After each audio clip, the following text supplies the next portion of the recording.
નમસ્તે મિત્રો, કેમ છો બધા? ખૂબ જ ખુશ હશો એવી આશા કરું છું. હું વિજય દબાસિયા ઇન્વેસ્ટમેન્ટ. મિત્રો, આજે ફરીથી એક વખત મારી યુટ્યુબ ચેનલમાં અને ખાસ કરીને મારા 50મા વિડીયોમાં આપ સર્વે લોકોનું એક સાચા હૃદયભાવથી અને અંતઃકરણપૂર્વક હાર્દિક સ્વાગત કરું છું.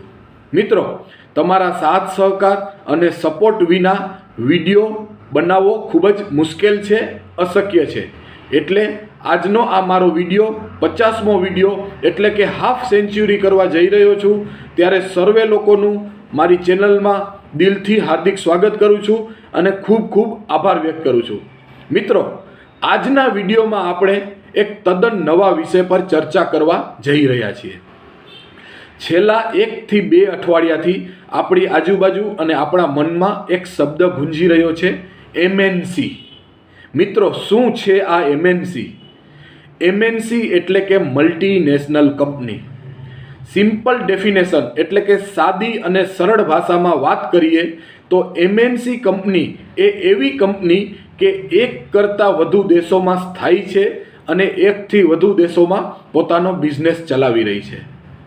મિત્રો, આ MNC કંપની એટલે કે વિદેશી કંપની જે એક દેશમાં પોતાનો બિઝનેસ કરી રહી છે અને બીજા દુનિયાના અલગ અલગ દેશોમાં પોતાની સબસિડરી કંપની ચલાવી રહી છે, એને આપણે બેઝિકલી MNC કંપની કહીએ છીએ. મિત્રો, આ કંપની કેટલી સ્ટ્રોંગ હોય છે એની વાત કરીએ. MNC કંપનીમાં પ્રમોટરનો એટલે કે માલિકીનો હિસ્સો 50% અથવા એનાથી વધુ હોય છે. અમુક કંપનીઓ જોઈન્ટ વેન્ચર પણ હોય છે. સાથીઓ, આ બધી કંપનીઓ ખૂબ જ સ્ટ્રોંગ બ્રાન્ડ વેલ્યુ ધરાવે છે, કેમ કે MNC કંપની દર વર્ષે પોતાની કમાણીમાંથી 20% જેટલો ખર્ચ એડવર્ટાઇઝ પાછળ કરે છે, એટલે કે એમની બ્રાન્ડને વધુ સ્ટ્રોંગ બનાવે છે. અને 40%થી વધુ ખર્ચ ઇનોવેશન પાછળ કરે છે, એટલે કે પોતાની કંપની એમના એમ્પ્લોયમાં અને પોતાની પ્રોડક્ટમાં ઇનોવેશન લાવે છે, એટલે કે સમય સાથે પરિવર્તન કરે છે. મિત્રો, આ કંપનીની 50% કમાણી પોતાની પેરેન્ટિંગ કંપનીમાંથી આવતી હોય છે, એને આપણે MNC કંપની કહીએ છીએ. મિત્રો, આ કંપનીનો માર્કેટ શેર પોતપોતાના ક્ષેત્રમાં ખૂબ જ સ્ટ્રોંગ હોય છે, એટલે કે MNC કંપની પોતાના ક્ષેત્રમાં અગ્રણી અને લીડર તરીકે ઉભરી આવે, એમને આપણે MNC કંપની કહીએ છીએ. મિત્રો, આ બધી કંપનીઓ હાઈ ગ્રોથ એટલે કે હાઈ ક્વોલિટી ધરાવતી હોય છે. MNC કંપનીનું મેનેજમેન્ટ ખૂબ જ ક્વોલિટી મેનેજમેન્ટ હોય છે અને આ કંપનીમાં ડેટ ટુ ઇક્વિટી રેશિયો એટલે કે આ કંપનીનું દેવું ખૂબ જ ઓછું હોય છે. દુનિયાની અને ભારતની બીજી અલગ અલગ બ્રોડર માર્કેટની કંપનીઓ કરતાં ખૂબ જ ઓછું દેવું ધરાવે છે, એટલે કે ફાઇનાન્શિયલી ખૂબ જ સ્ટ્રોંગ હોય છે. મિત્રો, MNC કંપનીની ફિનાન્શિયલ સ્ટેબિલિટી ખૂબ જ સ્ટ્રોંગ હોય છે. MNC કંપની સમય સાથે પરિવર્તન એટલે કે પોતાની પ્રોડક્ટમાં ઇનોવેશન કરતી હોય છે. મિત્રો, MNC કંપનીની માર્કેટિંગમાં ખૂબ જ એક્સપર્ટાઇઝ હોય છે, એટલે કે પોતાની પ્રોડક્ટને 1 કરતાં વધુ દેશોમાં સ્પ્રેડ એ આસાનીથી કરી શકે છે. આ બધી કંપનીઓ એટલે કે MNC કંપનીની બેલેન્સ શીટ ખૂબ જ સ્ટ્રોંગ હોય છે. આ કંપની બજારોમાં મંદીના સમયે તમારા પોર્ટફોલિયોને સ્થિરતા પ્રદાન કરે છે, એટલે કે ડાઉનસાઇડ પ્રોટેક્શન હોય છે. કમ્પેરેટિવલી બીજી બધી કંપનીઓ કરતાં માર્કેટમાં મંદી સમયે એમની વેલ્યુએશન ખૂબ જ ઓછી જતી હોય છે. મિત્રો, MNC કંપની પોતાના ક્ષેત્રની અગ્રણી, લીડર અને મોટ એટલે કે મોટિવેશન ધરાવતી કંપની હોય છે. એમની આજુબાજુ કોઈ સ્પર્ધા હોતી નથી, બધી જ કોમ્પિટિશનને એમને ખતમ કરી નાખેલી હોય છે અને પોતાના ક્ષેત્રની પ્રમુખ કંપની તરીકે ઉભરી આવે છે. આ બધી કંપનીઓને આપણે MNC કંપની તરીકે ઓળખીએ છીએ. મિત્રો, હવે MNC કંપની શું છે, કેવી રીતે કામ કરે છે એ તો આપણે સમજાઈ ગયું, પણ આ બધી કંપનીઓ છે કઈ? મિત્રો, આ બધી કંપનીઓની વાત કરીશું તો તમને નવાઈ લાગશે, આશ્ચર્ય થશે. આ બધી કંપનીઓની પ્રોડક્ટ આપણે કેટલાય ઘણા વર્ષોથી રોજિંદા જીવનની અંદર સતત અને સતત ઉપયોગ કરી રહ્યા છીએ. સવારથી સાંજ સુધી આ MNC કંપનીની પ્રોડક્ટ આપણે યુઝ કરી રહ્યા છીએ અને આપણે એ કંપનીમાં હિસ્સો નથી લેતા. હવે આપણે એ કંપનીમાં ભાગીદાર થવાનું છે. તો આ MNC કંપનીમાં કેવી રીતે રોકાણ થઈ શકે એના ઉપર આપણે ચર્ચા કરીશું. મિત્રો, MNC કંપનીઓ કઈ કઈ છે? પહેલી, હિન્દુસ્તાન યુનિલિવર લિમિટેડ, દુનિયાની સૌથી મોટી FMCG બ્રાન્ડ ધરાવતી કંપની છે. આ કંપનીની પ્રોડક્ટો આપણે બહુ વર્ષોથી સતત અને સતત રોજબરાની જિંદગીમાં આપણે યુઝ કરીએ છીએ. Surf Excel detergent powder, Dove એટલે કે સાબુ, Pond's powder, Lifebuoy handwash, Vaseline, Vim, Lux સાબુ, Axe body spray, Kissan sauce, Wheels સાબુ, કમ્ફર્ટ, પિયર્સ સાબુ, Clinic Plus shampoo, Horlicks, Pepsodent toothpaste, આ બધી જ વસ્તુઓ એક જ કંપની મેન્યુફેક્ચરિંગ કરે છે જેનું નામ છે હિન્દુસ્તાન યુનિલિવર લિમિટેડ. આ એક મલ્ટીનેશનલ કંપની છે અને આ બ્યુટી એન્ડ પર્સનલ કેર અને ફૂડ એન્ડ રિફ્રેશમેન્ટ સેક્ટરની અંદર કામ કરી રહી છે. મિત્રો, આ બધી વસ્તુઓ ઘણા વર્ષોથી આપણે રોજિંદા જીવનમાં ઉપયોગ કરી રહ્યા છીએ. આ બધી વસ્તુ એક કંપની એટલે કે આ એક જ MNC કંપની બનાવે છે.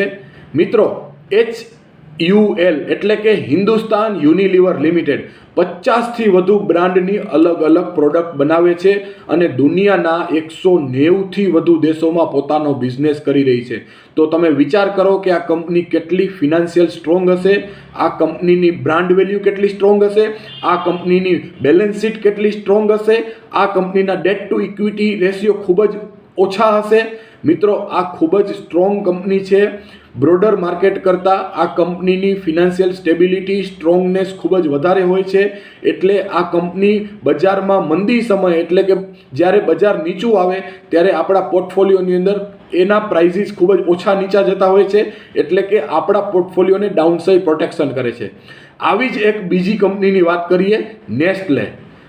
મિત્રો, નેસ્લે એટલે કે નૂડલ્સ, મેગી, નેસકેફે, મંચ, મિલ્કી બાર, કિટકેટ, સૂપ, આ બધી જ વસ્તુઓ એક જ કંપની મેન્યુફેક્ચરિંગ કરી રહી છે જેનું નામ છે નેસ્લે.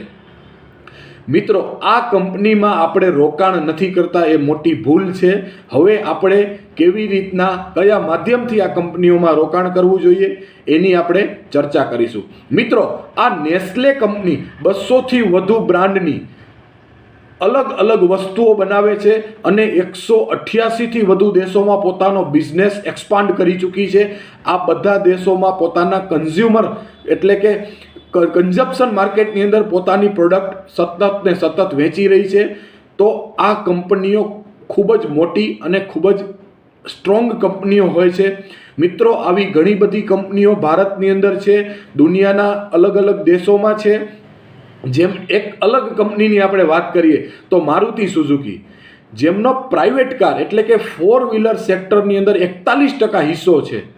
100 કાર એક વર્ષમાં વેચાય તો 41 કાર મારુતિ સુઝુકીની વેચાય છે. આટલો સ્ટ્રોંગ એક પ્રાઇવેટ કારની અંદર એનો શેર છે.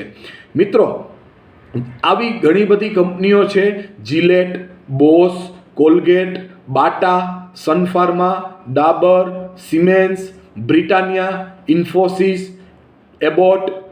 મિત્રો, ભારતમાં ઘણી બધી કંપનીઓ MNC કંપની છે જે મૂળ ભારતીય કંપની છે અને દુનિયાના અલગ અલગ દેશોમાં લિસ્ટેડ છે અને દુનિયાના અલગ અલગ દેશોમાં પોતાનો બિઝનેસ કરી રહી છે. તો આવી કંપનીઓ મોટે ભાગે ભારતની અંદર technology sector, pharma sector, telecom sector, લોખંડ અને સ્ટીલ ક્ષેત્રમાં ખૂબ જ વધારે છે. આ બધી કંપની ભારત સિવાય પણ વિવિધ દેશોમાં બિઝનેસ કરી રહી છે. મિત્રો, હવે તમને સમજાઈ ગયું હશે કે MNCની વાત તો થાય છે તો MNCમાં ક્યાંક ને ક્યાંક તક છે. મિત્રો, તક તો છે પણ સવિશેષ અને સોનેરી તક છે. કેમ કે છેલ્લા 3 વર્ષથી બજારમાં વેલ્યુ સ્ટોક્સ, મોમેન્ટમ સ્ટોક્સ ખૂબ જ ચાલ્યા છે, તો ક્યાંક ને ક્યાંક growth, quality, high quality stocks બીજી બધી કંપનીઓ કરતાં પ્રમાણમાં ઓછા ચાલ્યા છે.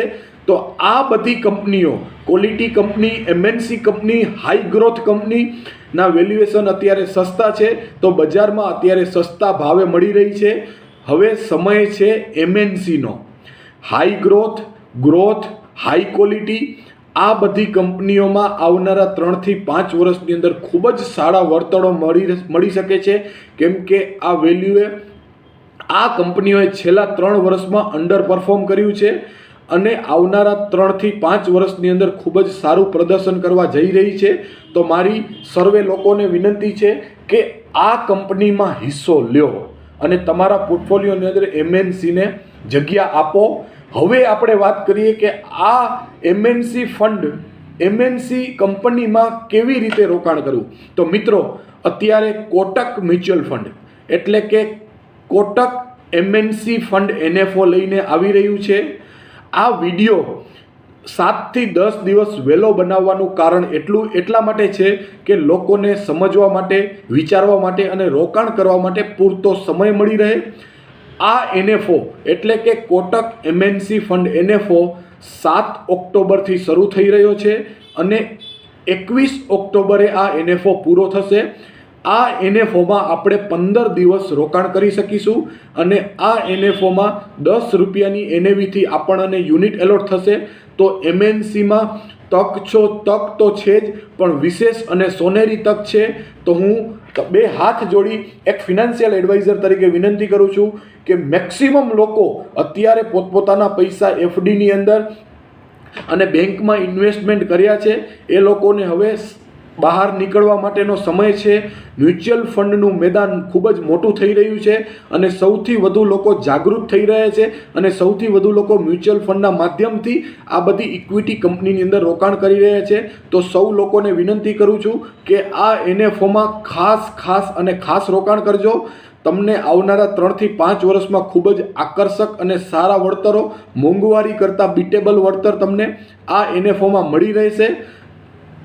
આ NFOમાં રોકાણ કરવા માટેનું સૌથી મોટું કારણ છે કે MNC કંપનીઓ હાલમાં કન્ઝપ્શન એટલે કે કન્ઝ્યુમર સેક્ટરની અંદર ખૂબ જ મોટા પ્રમાણમાં છે અને આવનારા 5 થી 6 અને 7 વર્ષ સુધીમાં એટલે કે 2030 સુધીમાં ભારતની પર કેપિટા ઇન્કમ એટલે કે એક વ્યક્તિની વાર્ષિક આવક અત્યારે $2400-2500 છે, એ $5,55,000-6,000 થવા જઈ રહી છે. તો ભારતના કન્ઝપ્શન માર્કેટમાં ખૂબ જ મોટી બૂમ આવશે. તો આ તેજીનો લાભ લેવા માટે આપણે હાઈ ગ્રોથ, હાઈ ક્વોલિટી એટલે કે MNC કંપનીમાં રોકાણ કરીએ. અહીંયાથી ખૂબ જ સારા વળતરો મળી રહેશે. મિત્રો, મારે આજે એક વાત કરવી છે કે હજુ પણ ઘણા બધા લોકો આ ચેનલને સબસ્ક્રાઈબ નથી કરી, તો હજુ પણ વિનંતી કરું છું કે આ NFOમાં તમને રોકાણ ન કરવું હોય તો પણ તમારા 2, 5, 10 મિત્રોને આ વિડીયોની લિંક શેર કરો અને ચેનલને સબસ્ક્રાઈબ કરો, કેમ કે ભવિષ્યમાં અમને આનાથી વધુ સારી માહિતી, માર્ગદર્શક તમારા લોકો સુધી પહોંચાડવું છે. તો અમને આસાનીથી અમે તમારા સુધી માહિતી, માર્ગદર્શન પહોંચાડી શકીએ અને દિવસે ને દિવસે ભારત દેશ અમીર થઈ રહ્યો છે. તો ભારતીય લોકોને, સૌથી વધુ ભારતીય લોકોને અમે એક ફિનાન્શિયલ પ્લેટફોર્મ થકી એટલે કે રોકાણ કરાવીને અમીર બનાવી શકીએ. એટલે અમારો અને તમારો ગોલ પૂરો થાય અને ભારત અમૃત કાળની અંદર વિકસિત થઈ રહ્યું છે, સમૃદ્ધ થઈ રહ્યું છે. તો આપણે ભારતીય પણ સમૃદ્ધ થઈએ એટલે કે ભારતને સમૃદ્ધ બનાવવામાં હું અને તમે પણ એક સારી એવી સેવા પ્રદાન કરી શકીએ. માટે ફરીથી વિનંતી કરું છું કે હજુ પણ મોટાભાગના લોકોએ આ ચેનલને સબસ્ક્રાઈબ નથી કરી, તો સબસ્ક્રાઈબ કરી લે, જેથી કરીને આસાનીથી લોકો સુધી માહિતી અને માર્ગદર્શન સાચા સમયે પહોંચી શકે. મિત્રો, આપણે એક પરિવારની અંદર અલગ અલગ કામો માટે એક વ્યક્તિને આપણે ખાસ રાખતા હોઈએ છીએ. એક પરિવારમાં છાપા માટે છાપાવાળો હોય છે, દૂધ માટે દૂધવાળો હોય છે, ઘરમાં આપણે ધાર્મિક વિધિ, સેવાના કામો કરીએ છીએ તો એના માટે એક બ્રાહ્મણ હોય છે, ટેક્સ ફાઇલ માટે એક આપણા ફેમિલીમાં ટેક્સ એડવોકેટ હોય છે. આપણી હેલ્થ જે પ્રાઇમરી ચેકઅપ કરાવવાનું હોય છે એના માટે આપણા ફેમિલીની અંદર એક હેલ્થ ડૉક્ટર હોય છે. તો હું એક વિનંતી કરું છું કે પૈસાથી પૈસા બનાવવામાં એટલે કે ફાઇનાન્શિયલ ફ્રીડમમાં, નાણાકીય આયોજનમાં એક ફાઇનાન્શિયલ એડવાઇઝર આપણા પરિવારમાં કેમ નહીં, આ સૌથી મોટો પ્રશ્નાર્થ છે. ઘણા બધા લોકોએ, ઘણા બધા પરિવારોએ, ઘણા બધા કુટુંબોએ પોતાના પરિવારમાં એક પોતાનો વિશ્વાસુ, નિષ્ણાંત, financial adviser, mutual fund distributor, expert coach ને પોતાના ફેમિલીનો એક સભ્ય બનાવ્યો છે. તો આવનારા 5, 7 અને 10 વર્ષમાં તમને એક ફિનાન્શિયલ એડવાઇઝરની જરૂર પડશે. તો હું વિનંતી કરું છું કે જે એક પરિવારમાં ફિનાન્શિયલ એડવાઇઝરનો પ્રશ્નાર્થ છે તો આ પ્રશ્નાર્થને જલ્દીમાં જલ્દી તમે પૂરી લ્યો અને તમારા પરિવારમાં એક એડવાઇઝરને તમારા પરિવારનું અભિન્ન અંગ બનાવો અને તમારા પરિવારનો એક સભ્ય બનાવો. આ એડવાઇઝર એક એવું પાત્ર છે, તમે બજારમાં દુકાને જશો તો તમારા ખિસ્સામાંથી પૈસા ઓછા થશે, દુકાનવાળાનો ખર્ચ થશે. તમે શાકભાજી લેવા જાશો તો તમારું પૈસા ઓછા થશે અને શાકભાજીવાળાની આમદની વધશે. તમે ડૉક્ટરે જશો એટલે કે દવાખાને જશો, હોસ્પિટલમાં, તો તમારો ખર્ચ થશે, તમારા દવાખાનાનો કે ડૉક્ટરનો મુનાફો થશે, એમનો નફો થશે. મિત્રો, આ એક એવો બિઝનેસ છે જે અમે લોકો કરી રહ્યા છીએ. એમાં એક ફિનાન્શિયલ એડવાઇઝર પાસે એક રોકાણકાર રોકાણ કરે છે તો ફિનાન્શિયલ એડવાઇઝર પણ કમાય છે અને એનાથી સવિશેષ અમારા ક્લાયન્ટ એટલે કે રોકાણકાર પણ કમાય છે. અમારા ફિલ્ડની અંદર બંને લોકો કમાય છે. તો આ એક ફિનાન્શિયલ અવેરનેસ, ફિનાન્શિયલ ફ્રીડમ કરવાનો, આવનારા 5-7 વર્ષોની અંદર સૌથી વધુ લોકોને ફિનાન્શિયલ અવેરનેસ કરાવવા છે અને સૌથી વધુ લોકોને એમના મોંઘવારીના, એના કમાયેલા પૈસામાં મોંઘવારી કરતાં વધુ વળતરો કેવી રીતે મળી રહે એ વળતરો પૂરા પાડવા છે. તો આ અમારો એક ઝુંબેશ છે, આ એક અભિયાન છે. તો સૌથી વધુ લોકોને મારી એક 2 હાથ જોડીને નતમસ્તક વિનંતી છે કે આ વિડીયોને વધુમાં વધુ શેર કરો અને દરેકે દરેક રોકાણકાર મ્યુચ્યુઅલ ફંડના મેદાનમાં આવો ત્યારે એક એડવાઇઝર વગર ના આવો. જ્યારે મ્યુચ્યુઅલ ફંડના મેદાનમાં તમે એન્ટ્રી કરો છો ત્યારે તમારી નજીકનો તમારો સગો, સારો સંબંધી, વિશ્વાસુ, નિષ્ણાંત, એક્સપર્ટ જે ખૂબ જ સારું એનાલિસિસ કરે છે એવા એક ફિનાન્શિયલ એડવાઇઝરને તમારા પરિવારનો સભ્ય બનાવો અને એમની સાથે રાખીને તમે કામ કરો તો તમારી વેલ્થ ખૂબ જ સારી બનશે. ભવિષ્યમાં તમે જ તમારા કમાયેલા પૈસામાંથી સંપત્તિનું સર્જન કરી શકશો. મિત્રો, પૈસામાં જ પૈસા કમાવવાની તાકાત છે. એ તાકાત કેવી રીતે શોધવી, એનું ઇન્વેસ્ટમેન્ટ કેવી રીતના કરવું, એ જ સૌથી મોટી કોઠાસૂઝ છે. આ કોઠાસૂઝ એક ફિનાન્શિયલ એડવાઇઝર એટલે કે મ્યુચ્યુઅલ ફંડ ડિસ્ટ્રીબ્યુટર પાસે હોય છે. તો ફરી એકવાર વિનંતી કરું છું કે એક ફિનાન્શિયલ એડવાઇઝરને કન્સલ્ટ કરી બધું જ માહિતી, માર્ગદર્શન લઈને, રિસ્કને સમજીને, રિટર્નને સમજીને પછી જ તમે ઇન્વેસ્ટમેન્ટ કરો, પછી જ તમારી રોકાણની શરૂઆત કરો. મિત્રો, આ એક એવું ફિલ્ડ છે, મેં મારા જીવનની અંદર 10મા ધોરણમાં, 12મા ધોરણમાં અને કોલેજ સમય દરમિયાન યુનિવર્સિટીમાં જેટલી મહેનત કરી, પરીક્ષા દરમિયાન અમે લોકોએ રાત જાગીને વાંચ્યું એના કરતાં પણ વધુ મહેનત, વધુ પરિશ્રમ, વધુ પુરુષાર્થ, વધુ એનાલિસિસ, રિસર્ચ આ ક્ષેત્રમાં કરવું પડતું હોય છે. એડવાઇઝર તમને એડવાઇસ આપે છે તો આ એક એવું ક્ષેત્ર છે અમે ગઈકાલે એટલે કે કાલે જાણેલું હોય છે એ પણ આજે અમારા માટે જૂનું હોય છે. એટલે તદ્દન નવું ને નવું જાણવાનું હોય છે. ખૂબ જ એનાલિસિસ કરવું પડે છે. વેબિનાર છે, સેમિનાર છે, કોલ છે, આ બધું એટેન્ડ કરી માર્કેટ આઉટલુક દર મહિને, ફોરેનના માર્કેટ આઉટલુક, દુનિયાના અલગ અલગ દેશોના માર્કેટ આઉટલુકને ધ્યાનમાં રાખી અને અમે તમારા જિંદગીના પરસેવાના કમાયેલા પૈસાનું એક પ્રોપર પ્લાનિંગ, સચોટ એસેટ એલોકેશન અને રિસ્ક રિટર્ન પ્રોફાઇલ કરીને એને રોકાણ કરતા હોઈએ છીએ. ત્યારે ખૂબ જ સારા વળતરો મળતા હોય છે. તો ફરીથી વિનંતી કરું છું કે સારથી ખૂબ જ જરૂરી છે. મ્યુચ્યુઅલ ફંડની અંદર એડવાઇઝર ખૂબ જ જરૂરી છે. તો એક એડવાઇઝરને સાથે રાખીને કામ કરો. અને આજના આ વિડીયોમાં મેં કોટક MNC ફંડ વિશે ચર્ચા કરી. તો સૌથી વધુ લોકો આ ફંડમાં રોકાણ કરાવો, MNC કંપનીનો હિસ્સો બનો અને સેબીની ગાઈડલાઇન મુજબ આ મ્યુચ્યુઅલ ફંડ એટલે કે mutual fund investment are subject to market risk. Read scheme related document carefully. Mutual ફંડની અંદર રોકાણ કરો છો એ બજારના જોખમોને આધીન હોય છે, માટે તમારા એડવાઇઝર અને ડિસ્ટ્રીબ્યુટરને કન્સલ્ટ કરી એમની પાસે સાચી માહિતી અને માર્ગદર્શન લીધા પછી જ તમે રોકાણ કરો. અને આ વિડીયો મારો ટોટલી એજ્યુકેશન પર્પઝથી જ છે. આ વિડીયોમાં મેં કોઈ ટિપ્સ નથી આપેલી. આ વિડીયોમાં એક જ્ઞાન અને એક એજ્યુકેશનની વાત કરેલી છે કે અહીંયા ઓપોર્ચ્યુનિટી છે, પણ તમારે કેટલી ઓપોર્ચ્યુનિટી લેવી એ તમારા એડવાઇઝરને ખ્યાલ હોય છે. એટલે કે તમારા એડવાઇઝર પાસે કન્સલ્ટ કરી અને પછી જ મ્યુચ્યુઅલ ફંડની અંદર અથવા તો આ NFOમાં રોકાણ કરો. હું વિજય દબાસિયા, દબાસિયા ઇન્વેસ્ટમેન્ટ. જય જય ગરવીજ ગુજરાત, જય ભારત, જય હિન્દ.